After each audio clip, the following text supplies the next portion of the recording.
Sabe aquele sonho de ter um negócio próprio, mas que sempre vem acompanhado de um medo de risco, de grandes investimentos? Pois é, esta análise aqui é para quem se sente assim.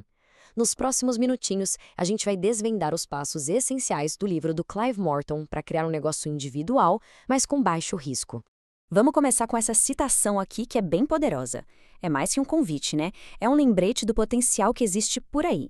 A grande questão que a gente vai tentar responder aqui é como é que se dá esse primeiro passo de um jeito inteligente e principalmente seguro. E para responder isso, nosso roteiro é bem claro. São 5 etapas, desde uma olhada para dentro, uma autoavaliação, até a primeira meta financeira. Esse aqui é o nosso plano de ação. Então vamos lá. Primeiro passo. Antes mesmo de pensar em cliente, concorrência, qualquer coisa, tudo começa com a pessoa por trás do negócio. O sucesso de uma empreitada solo depende fundamentalmente daquilo que a pessoa já sabe e tem para oferecer. Agora, o ponto interessante aqui é o porquê disso. Negócios de serviço são perfeitos para quem não tem muita grana para começar. A razão? Simples. Eles se baseiam em habilidades, em conhecimento, e não num estoque caro de produtos. Ou seja, o que se vende é o que se sabe fazer, e não o que está guardado numa prateleira.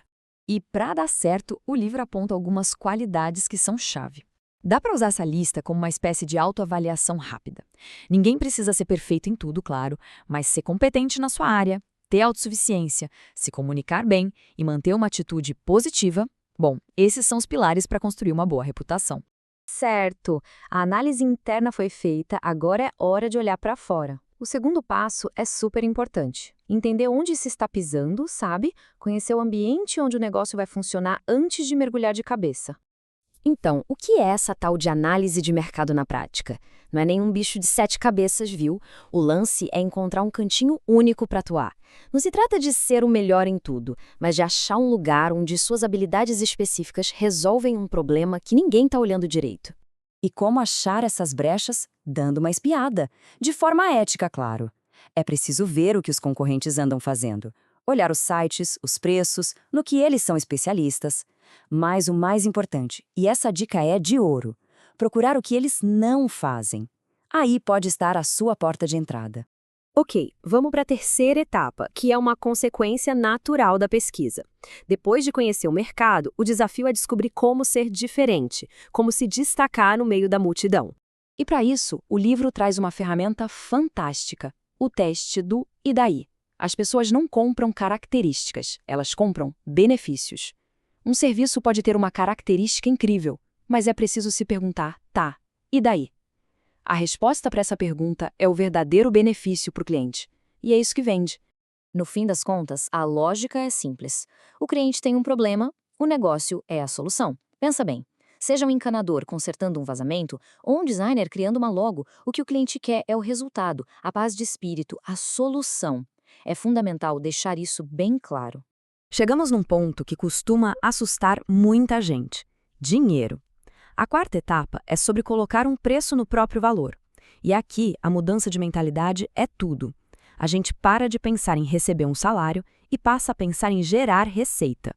Esse dado do livro é bem poderoso, né? Quem já trabalhou para uma empresa sabe que, muito provavelmente, ela cobra dos clientes bem mais do que o salário que paga. A ideia aqui não é revolta, mas inspiração. Isso mostra o enorme potencial de ganho que existe quando se trabalha por conta própria, capturando esse valor diretamente.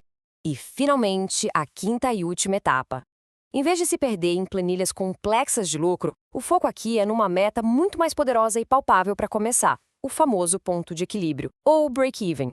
E calcular isso é mais fácil do que parece. Primeiro, quais são os custos essenciais para viver no mês? Segundo, qual vai ser o preço do serviço? E terceiro, a pergunta de 1 milhão. Quantos trabalhos são necessários para pagar as contas? Isso transforma uma meta financeira gigante numa coisa concreta, gerenciável. Por exemplo, a meta pode se resumir a algo tão simples quanto 4 trabalhos por semana. De repente, o objetivo financeiro deixa de ser um número abstrato e assustador e vira uma contagem de projetos. Aí sim é algo que dá para visualizar e ir atrás. E o efeito psicológico de bater essa meta é enorme. Cobrir os próprios custos com o próprio esforço, essa é a verdadeira linha de partida.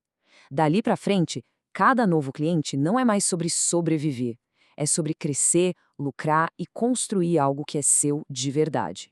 Então, vamos terminar com isso. A jornada de um negócio individual começa com uma simples mudança de perspectiva. Não é só sobre o que eu sei fazer, mas sim qual problema o meu conhecimento pode resolver. A pergunta que fica no ar é: qual problema vai ser resolvido primeiro?